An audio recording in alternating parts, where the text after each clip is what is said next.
Belts are the ultimate status symbol in Brazilian Jiu-Jitsu, and it couldn't be further from the truth.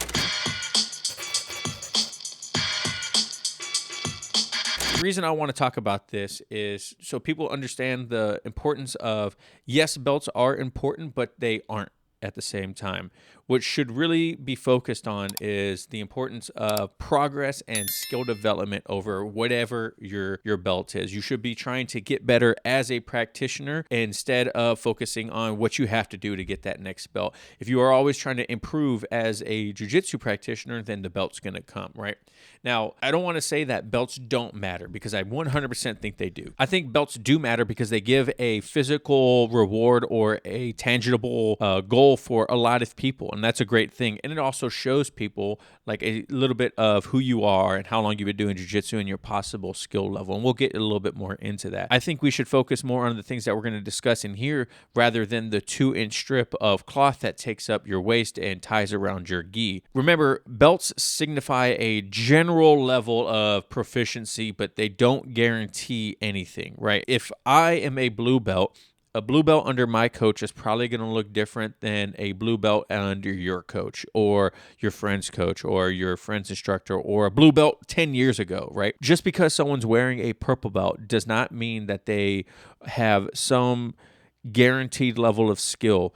You know, we have to look at a bunch of different things. Your belt actually represents the level of skill that your instructor sees that you have based on who you were and who they see you can be. It's not based on, here goes the rule book of everything that you need to know in order to be a blue belt. It's not based on all these things need to be checked in order for you to be a blue belt. For some people, they do have to test for it. I tested for my blue belt, but it wasn't a multiple choice, fill in the blanks. It was, hey, someone get in mount on Travis. Travis, I want you to show me 3 escapes that you can do to get someone off of mount. It was like that, right? It was like a general understanding of things that you should do. But I was focusing on my skills leading up to that. I wasn't focusing on what that belt needs to be to me, right? So understanding that a belt is going to look different for everyone. The belt is going to be different based on someone's age, someone's gender, physical limitations, how long they've been training, who they are. There's so much that goes into what a belt represents to each individual. I've talked to people, and especially black belts, and they said, a purple belt that's 55 years old is going to be a different purple belt than someone that's 20 years old. You're not going to hold someone at 55 to the same exact standard that you are at someone at 20, right? You're going to focus on who they are in their journey and how far they've come in their journey, and maybe that's where they should be at in a belt color, right? But they are not the main focus, right? The journey in Brazilian Jiu-Jitsu is the most important thing, right? Learning and developing is the best thing you could do in your journey. The belt is just the destination, right? The black belt is just the final destination that you're trying to get to. The blue belt is just your first stop in your destination, your first stripe, right? All these things are just destinations in the journey that you're trying to go on. I like to use the analogy, and I'll use another one later, but I like to use the analogy that your jiu-jitsu journey is you going on a road trip from like the east to west coast or the west coast to east coast, right? On the way, you're going to have pit stops. You're going to have multiple forks in the road that you can take to get there. But as long as you have the destination that you are trying to get to, it doesn't really matter how you get there or how long it gets there in some sense, right? You're going to have ups and downs. You're going to have ebbs and flows like I always talk about. And your jiu-jitsu belt shouldn't be the focus the entire time, because we can get, blinders on like horses and not see things that we're supposed to be doing or that we could do to improve our skills because we're so focused on that one thing. Imagine starting a road trip from coast to coast, and all you focus on is how far you have to go and not how far you've come or the cool things that are going on around you at that moment. It would be a very, very boring and hard road trip to go through, right? You got to think, the belt is just the destination. You should focus on the journey. Another great example is think of your driver's license, right? When you earn your driver's license, it signifies you know the basics of driving. No 16-year-old kid, well, maybe, 99% of 16-year-old kids that get their driver's license aren't expert drivers, but they understand the rules of the road. They understand the mechanics of a car and how it works. They understand that it's going to take a lot more driving for them to become a skilled driver, right? It takes continuous practice.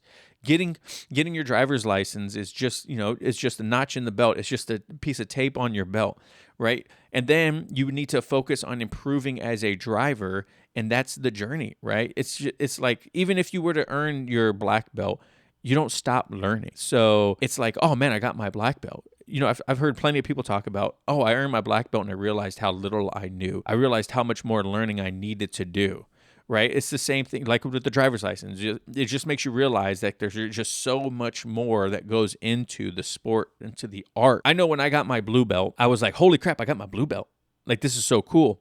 And then it was like, okay, so what do I do now? Because I'm going to be here for a while. Hopefully not. But 5 years in, still a blue belt, and if I would have just kept focusing on that purple belt and how I'm not a purple belt, then I probably would have quit a long time ago. But a belt doesn't stop you from gaining knowledge, right? Jiu-Jitsu is a super complex art that has like such a vast array of knowledge that you can acquire at each point of your journey. Belts are just checkpoints along with that, right? How many instructionals are there? How many YouTube videos are there to where you can learn? A belt doesn't stop you from learning. It's great as a goal. I want to keep emphasizing that. It's great as a goal, but it's not the end all. It shouldn't be your end all be all, and you shouldn't want to stop training because you aren't earning that goal. And plus, not only mention, like, there's people out there that they're blue belts. They've won worlds multiple times at blue belt, or they're high level competitors. They have wrestling backgrounds or whatever it is. And you'll enter like an adult division. You'll see a blue belt that's been training for 3 or 4 years.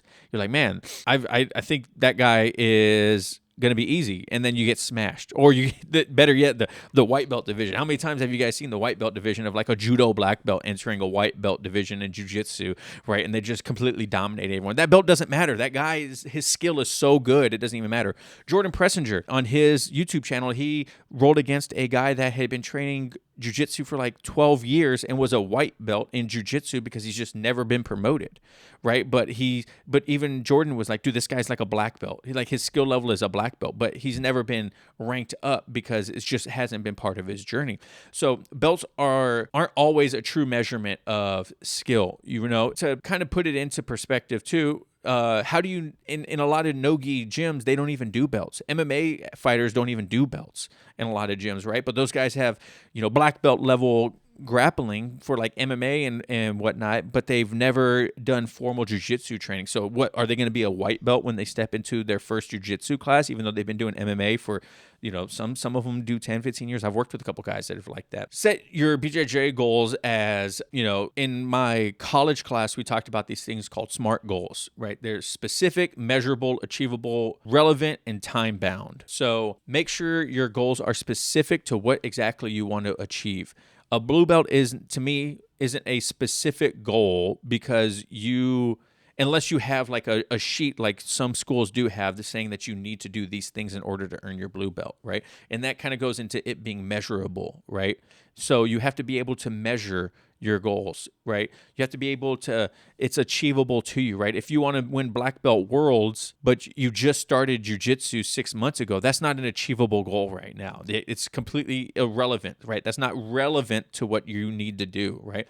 And then you need to place a time constraint on it. That way you can focus, okay, in 2 years, right, which is a great amount of time to earn your blue belt.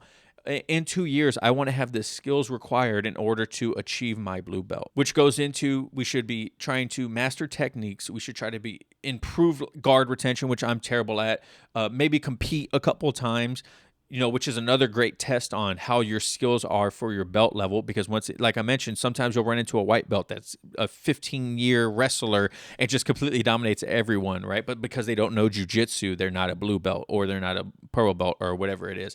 So just compete at your level belt and then see where your skill is. And that's going to give you a better understanding of maybe you're not ready for that next belt. And it might be an eye-opener, So Just remember, a belt only signifies progress, but it's not but the journey of learning and development is much, much more important. You should always be trying to learn and improve, and your belt will come with that, okay? Remember, consistent training, dedication, and a focus on personal goals will lead to an actual growth in the art, right? Will lead to actual growth in the art. If you're only focusing on the belt, then it's going to be a whole lot harder for you to grow because you're not going to be paying attention to the things that going on around you, right? So enjoy the process, embrace challenges like I always say, and then celebrate the progress regardless of how little or much it is, and no matter what your belt rank is. Keep training, keep showing up, show up consistently, focus on things that you can improve on, and your belts will come. They don't matter, or do they?